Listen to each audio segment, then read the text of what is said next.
শিয়াদের ভিতরে সবচেয়ে যারা ভালো, তাদের সবচেয়ে ভালো আকীদার একটা হলো যে লা ইলাহা ইল্লাল্লাহু মুহাম্মাদুর রাসূলুল্লাহ বললে কেউ মুসলমান হয় না। দ্বিতীয় আর একটা কথা বলতে হয়, আলী অলিউল্লাহ। দ্বিতীয় হলো যে আবু বকর, ওমর, উসমান সহ সব সাহাবীরা মুরতাদ কাফের ছিলেন, তাদেরকে লানত করা ইমানের অংশ, তাদের সাথে সম্পর্ক ছিন্ন করা। তৃতীয় হলো সাহাবীরা যেহেতু সব কাফের ছিলেন, কাজে সব হাদিস বাতিল, শুধু তাদের ইমামদের থেকে বর্ণিত গুলো ছাড়া।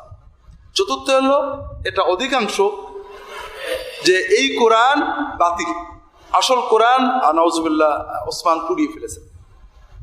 এখন এরপরে বিশ্বাস যার আছে তার কি বলবেন এটা আপনাদের ব্যাপার, তবে আমরা সরাসরি কাউকে কাফের বলতে চাই না, বাতিল বলাতে সমস্যা। যে অনেকগুলো গ্রুপ আছে আমরা জানি, তার মাঝে কোন কোন গ্রুপ সরাসরি কুফরি করে, কোন কোন গ্রুপ শিরক করে, আর সবচেয়ে ছোট গ্রুপ যেটা সেটা বেদাতের সাথে সম্পৃক্ত।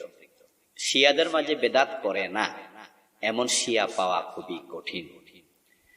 তাদের আকীদার প্রশ্নে আমরা নিশ্চয়ই প্রশ্ন রাখি, এই জন্য তাদেরকে আমরা ফেরকায়ে দাল্লাহ বলে থাকি। তারা পথভ্রষ্ট সম্প্রদায়, তবে সকলকে এক বাক্যে কাফের বলে দেওয়ার কোনো সুযোগ নেই। পৃথিবী জুড়ে যে সমস্ত শিয়ারা আছেন, এই সমস্ত শিয়াদের বেশিরভাগই এমন এমন আকীদা পোষণ করেন যার ফলে তারা আসলে ইসলামের গণ্ডি থেকে তারা অনেকটাই বের হয়ে যান, যার ফলে তাদেরকে আমরা মুসলিম উম্মার অন্তর্ভুক্ত মনে করতে পারি না।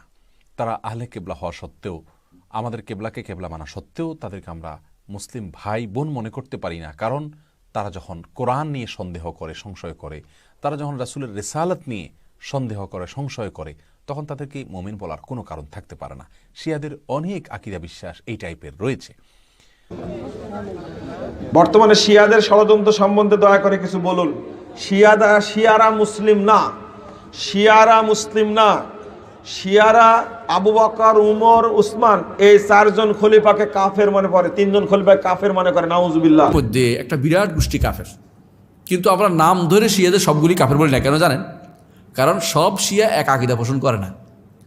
ও তাদের ব্যাপারে বলতে হবে, শিয়াদের ব্যাপারে, যে তাদের মধ্যে যারা কোরআনকে বিকৃত বলে, যারা সাহাবায়ে কেরামকে সম্পর্কে কাফের বলে, যারা রসুলের ব্যাপারে এই মন্তব্য করে, যারা হাদিস অস্বীকার করে, তারা কাফের, এভাবে বলতে হবে। বুঝতে পারছেন কথাটা? মানে ওদেরকে পাইকারিভাবে সব কাফের বলতে পারবেন না। সূরা আলাম নাশরা ওরা একটা আয়াত ঢুকাইছে, বড় শিয়ারা। শোনেন আমি বলি, আলাম নাশরাহ লাকা সাদরাক ওয়া ওয়াদানা আনকা উযরাক আল্লাযী আনকাযা যাহরাক ওয়া রাফা'না লাকা যিকরাক ওয়া জাআলনা আলিয়ান সাহরাক। নাউজুবিল্লাহ বলবেন। এই যে হযরত আলীর শানে একটা আয়াত ঢুকাইলো, এটা কি কোরআনে আছে? কোরআনে যারা বাড়ায় কমায় তারা মুসলমান না কাফের? শিয়া ফিরকাটা প্রথমেই আপনার তৈরি হয়, অর্থাৎ নবী সাল্লাল্লাহু আলাইহি ওয়াসাল্লামের যুগে ছিল, কিন্তু ভিতরে ভিতরে ছিল, এটা প্রকাশ পায় নাই।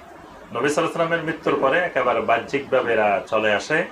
এরা অনেকগুলো ক্ষেত্রে সীমা লঙ্ঘন করেছে। এরা আহলে বায়তের আকীদার ব্যাপারে এরা সীমা লঙ্ঘন করেছে, আহলে বায়তকে সীমাবদ্ধ করেছে, আহলে বায়তকে মাসুম বানাইছে। তারপরে সাহাবায়ে কেরামদের বিশাল অংশকে তারা মুরতাদ মনে করেছে। সাহাবায়ে কেরাম খোলাফায়ে রাশিদিনের 3 জন খলিফাকে তারা লানত করে, তারা কাফের মনে করে।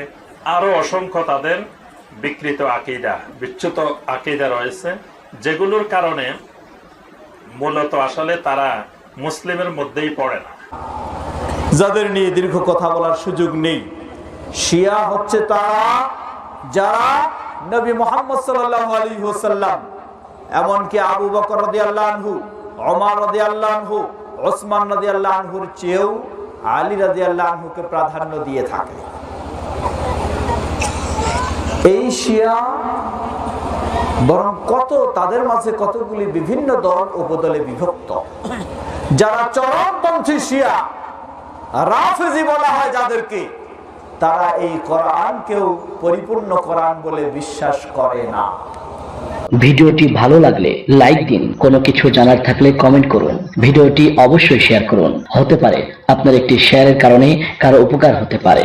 ইসলামিক ভালো ভালো ভিডিও পেতে চ্যানেলটি সাবস্ক্রাইব করুন।